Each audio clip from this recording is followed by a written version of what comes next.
This presentation is on the State of Franklin Healthcare Walk-In Clinic by Courtney Bell Russell.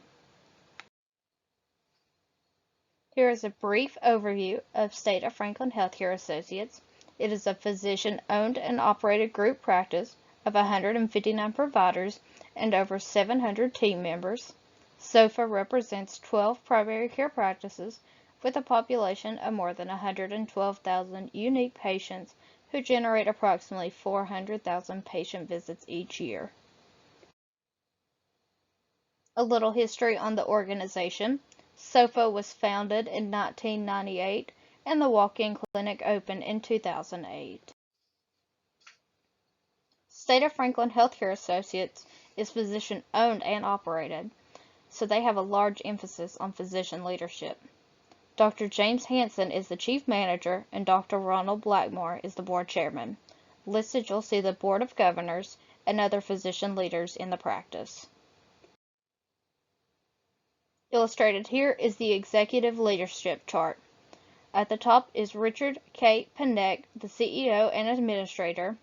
Next is Dan Bragg, the chief operating officer, followed by Matt Wilhelm, chief financial officer, and finally Amanda Clear, Chief of Payer Relations and Value Contracting. Now we're going to dive into the walk-in clinic. It is located at 301 MedTech Parkway, Suite 120, Johnson City, Tennessee. It is open 7 days a week from 8 a.m. to 7 p.m. and closed only on Thanksgiving, Christmas Eve at noon, and Christmas Day. Becky Lilly is the office manager, and Whitney Larkin is the practice administrator.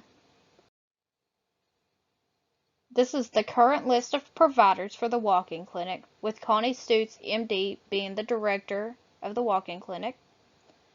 This is an experienced list of medical providers who extend compassionate care when you cannot see a doctor or do not have one. They note to have a staff dedicated to patients first. At daytime, evenings, weekends, and holidays, our experienced, compassionate staff and healthcare providers offer same-day care so you may return to feeling better sooner.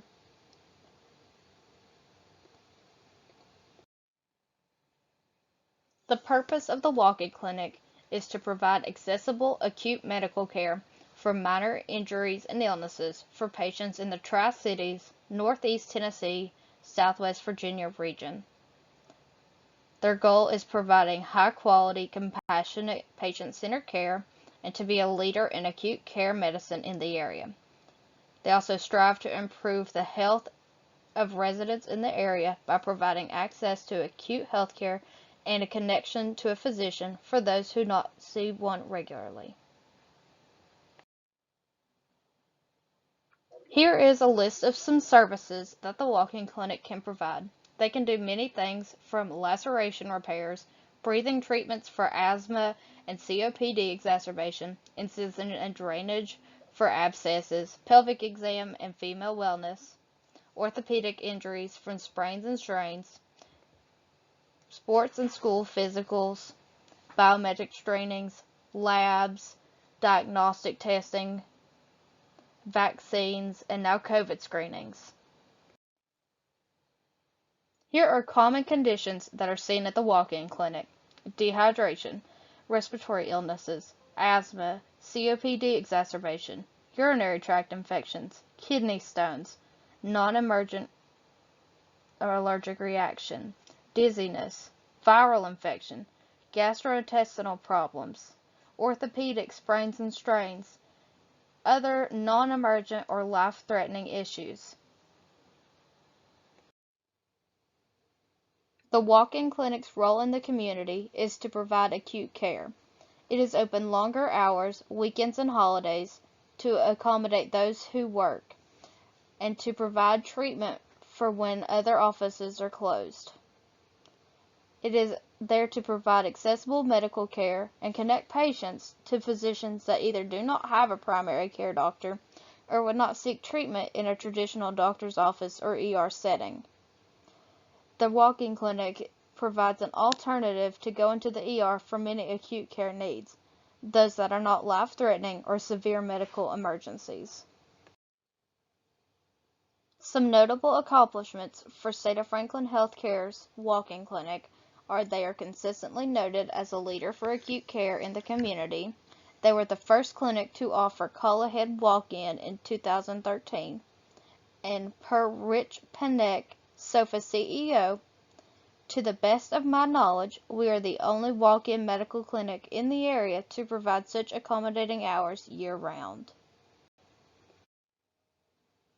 The population being served stretches from southwest Virginia to northeast Tennessee to western North Carolina. The median age is 44.7, with 51% being female and 49% being male.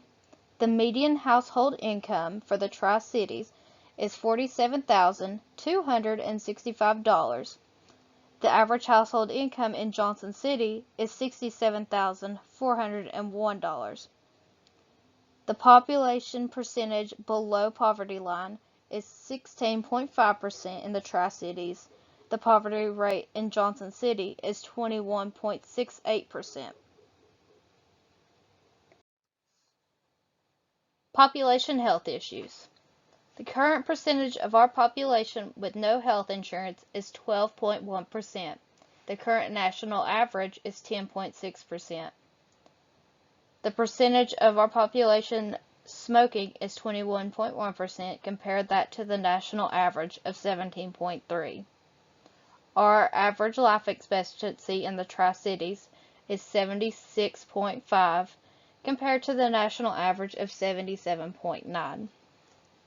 We also have an increased low birth weight for infants at 8.3 compared to the national average of 7.8, which could account for the increased rate of opioid prescriptions in the nation.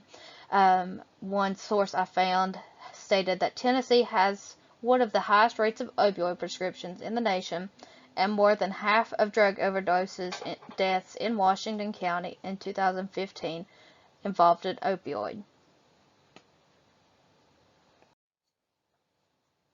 This chart outlines the leading causes of death in Tennessee. Several of these comorbidities would be seen in the walk-in clinic, such as diabetes, flu, pneumonia, heart disease, respiratory disease, and kidney disease. This chart outlines some leading Tennessee mortality data, such as firearm deaths, homicide, and drug overdose. Working in a walk-in clinic, you never know what will come through the door, so you must be prepared to deal with stabilizing a patient until the first responders get there if you were to get a drug overdose or a firearm injury. Now we'll go into local industry. In our Tri-Cities area, we are very fortunate to have a lot of health care for our industry. We have multiple local hospitals, medical offices, nursing homes, and the local medical pharmacy and nursing schools. We also have Eastman and nuclear fuels in our local industry. We also have a lot of education and local colleges. We have PepsiCo and American Water Heater that provide a lot of jobs for our local population, and the train depot and small airport for input of goods and services. This chart illustrates the top employers in Johnson City, again emphasizing the importance of healthcare on our local economy. Here are some of our local competitors. Again, Ballad Health, who has a strong monopoly on healthcare, but they are not the only ones that have walk-in clinics and urgent cares that are spread throughout Northeast Tennessee, Southwest Virginia, and Western North Carolina. HMG has expanded outside of Kingsport, and now there's a medical care, urgent care, ProCare, Fast Med, Watauga Orthopedics, and Appalachian Orthopedics, who both have walk-in clinics for orthopedic services. Here is the mission, vision, and goal of SOFA Walk-In Clinic. The mission statement is the State of Franklin Healthcare Walk-In Clinic is dedicated to providing accessible, high quality, and compassionate acute medical care to the community we serve. Our vision is to be recognized as the area's leader in acute medical care. Our goal is to be the solution for patients seeking acute care treatment while providing the highest level of evidence-based medical care in a prompt and professional manner. Evaluating these is why it's important to know the community you serve, your competition, and the industries around you so you can evaluate them and better serve your population. Values: compassion, dignity, respect, efficiency, teamwork, stewardship, excellence. With team members living and working these values, we will be able to reach our mission and vision and goal. Now we move on to the SWOT analysis for my organization. Some strengths the organization has is extended hours, holidays, and weekends to accommodate a wider population. Patients are more likely to go to a walk-in clinic than an ER, and the ability to treat a wide range of ages with a vast array of acute illnesses. Weaknesses are an aging population with multiple comorbidities, patients lacking insurance or technology to schedule appointments, and inflation in expenses associated with healthcare. Opportunities are utilizing in-house diagnostic imaging and lab, telemedicine and call-ahead walk-in. Healthcare is a large portion of the economy in the area, and proximity to local nursing and medical school. Threats would be the local monopoly on healthcare, current COVID pandemic and the effects on healthcare markets and jobs, increased unemployment rate and loss of insurance, and the large amount of local competition. Over the next few slides, you will see the external strengths and weaknesses for the organization.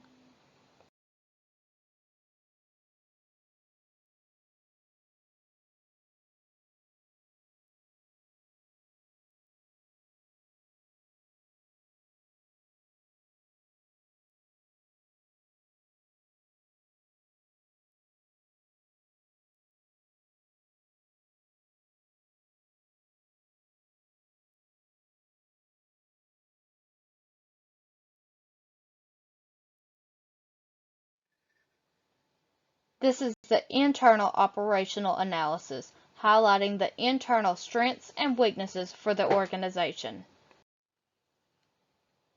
Putting it all together. Many of the organization's strengths and opportunities neutralize possible weaknesses or threats, such as the ability to treat a wide age range and a vast array of acute illness and injuries neutralizes the weakness or threat of an aging population of multiple comorbidities. And telemedicine is an opportunity during the COVID pandemic to treat more patients. Having extended hours, weekends, holidays, and the call-ahead option for walk-ins is an opportunity for the weakness of multiple competitors and a local monopoly on healthcare. And the proximity to local nursing and medical schools and the ability to hire well-trained certified employees is a strength for the weakness of the increased unemployment rate and the threat of the nursing shortage. In conclusion, we must identify the population that we serve in the community that we are in to know how to best provide care. In order to meet the mission, vision, values, and goal, the organization must embrace its strengths and opportunities while overcoming weaknesses and threats. Having a team that lives and works by our set of values, we can strive for our mission. And by keeping the goal in mind, we can strive to achieve the mission and vision. All references are listed on the final slide. Thank you for listening to my presentation.